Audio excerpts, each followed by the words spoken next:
Olá! Hoje a gente vai desvendar uma função que muita gente acha que conhece, mas que, na verdade, poucos entendem a fundo.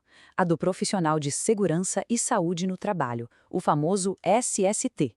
Prepare-se, porque vamos ver que esse papel vai muito, mas muito além do que se costuma imaginar. Vamos começar com uma pergunta direta. Quando se fala no profissional de SST, o que vem na cabeça? Alguém que fiscaliza? Um burocrata que só preenche papel? Ou será que existe uma identidade muito mais estratégica por trás disso tudo? É essa questão que vai guiar a nossa conversa. Pois é, a verdade é que muitos saem dos cursos achando que o trabalho vai ser esse, ser o policial da segurança. Só que essa abordagem, na prática, quase sempre leva à frustração, sabe? Gera um monte de conflito, porque, vamos combinar, ninguém gosta de ser só fiscalizado. E essa visão limitada não prejudica só o profissional, prejudica a empresa inteira. E é aqui que a perspectiva muda completamente. Uma empresa não é só um manual de regras, é um organismo vivo, pulsante, com metas de produção, com pressão financeira, com uma cultura que já existe ali. É nesse cenário, bem complexo, que o verdadeiro profissional de SST encontra o seu valor. E aqui, olha, tá a grande virada de chave. A ideia é que muda tudo. A função não é reativa, não é ficar caçando o erro.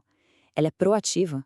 É sobre fornecer inteligência técnica, os dados, para que as lideranças possam tomar as melhores e mais seguras decisões para o negócio. E, claro, para as pessoas. A diferença fica muito clara quando a gente compara. De um lado, tem o executor, que basicamente vive apagando incêndio. Do outro, o assessor estratégico, que ajuda a planejar a rota para evitar o fogo. Ele pensa na frente, ele analisa o cenário, ele ajuda a construir a solução antes mesmo do problema aparecer. A mudança, veja bem, não está na tarefa em si, está na mentalidade. Ok, entendido. Mas como é que se faz essa transição na prática? Como se constrói a influência que é necessária para atuar de um jeito mais estratégico? É exatamente isso que a gente vai ver agora. E olha que interessante, a própria lei já nos dá a dica. A CLT não pede um fiscal dentro da empresa. Ela exige que a empresa cumpra as normas. O profissional de SST entra aí como a peça-chave que orienta a organização sobre como fazer isso do jeito certo, de forma inteligente. Ele não é o executor da lei, ele é o cérebro por trás da conformidade. E aqui está o pulo do gato. O poder do profissional de SST não vem de dar ordens, vem de construir credibilidade. Essa pessoa não está ali para mandar, mas para influenciar com base em conhecimento técnico, em dados, em argumentos que fazem sentido. É a atuação de um consultor estratégico e não de um chefe. Então, como é que se constrói essa tal influência? Primeiro, é fundamental entender o negócio a fundo. Depois, usar dados para fundamentar cada argumento, deixando o achismo de fora. O diálogo constante com todas as áreas é essencial. E, por fim, a credibilidade. Essa vem com o tempo, com consistência e, claro, com um trabalho técnico de excelência. Esse diálogo acontece em várias frentes, né? Com a produção, o desafio é achar soluções que funcionem na prática, no dia a dia. Com o RH, a parceria total para cuidar das pessoas. Com o jurídico, o profissional de SST dá a base técnica para defender a empresa. E com a alta gestão, a linguagem precisa ser outra. É saber traduzir risco técnico em impacto para o negócio.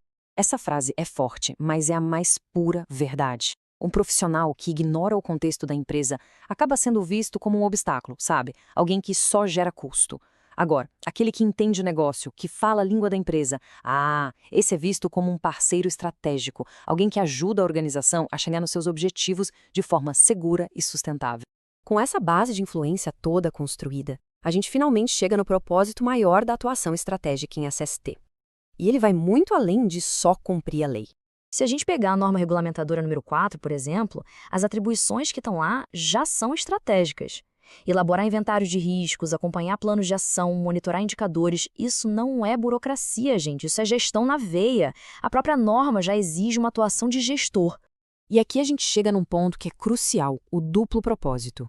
O primeiro, óbvio, é proteger as pessoas. Mas o segundo, que é igualmente importante, é proteger a própria instituição. Ao atuar de forma técnica e séria, o profissional de SST cria um verdadeiro escudo institucional contra decisões ruins e improvisos que podem custar muito caro lá na frente. Essa distinção ética é fundamental. O papel não é passar um pano, maquiar a realidade para agradar a chefia. É o exato oposto. É apresentar os fatos, os riscos e as consequências de forma clara para que a empresa tome decisões conscientes. A verdadeira proteção vem da transparência, não de esconder a poeira debaixo do tapete. Então, para a gente amarrar tudo, estamos falando de uma função que se baseia em influência, não em autoridade. Uma função que guia pelo conhecimento técnico e que entende que a segurança é uma responsabilidade de todo mundo, compartilhada entre a equipe de SST, os gestores e cada pessoa que trabalha ali. É sobre construir uma identidade profissional que seja, acima de tudo, eficaz e respeitada. E para fechar, fica a reflexão. No fim das contas, que identidade profissional está sendo construída no dia a dia? A de um simples executor de tarefas ou a de um verdadeiro estrategista? A resposta a essa pergunta não define só o futuro da profissão, mas define também a segurança e o sucesso de muitas empresas. Vale a pena pensar nisso.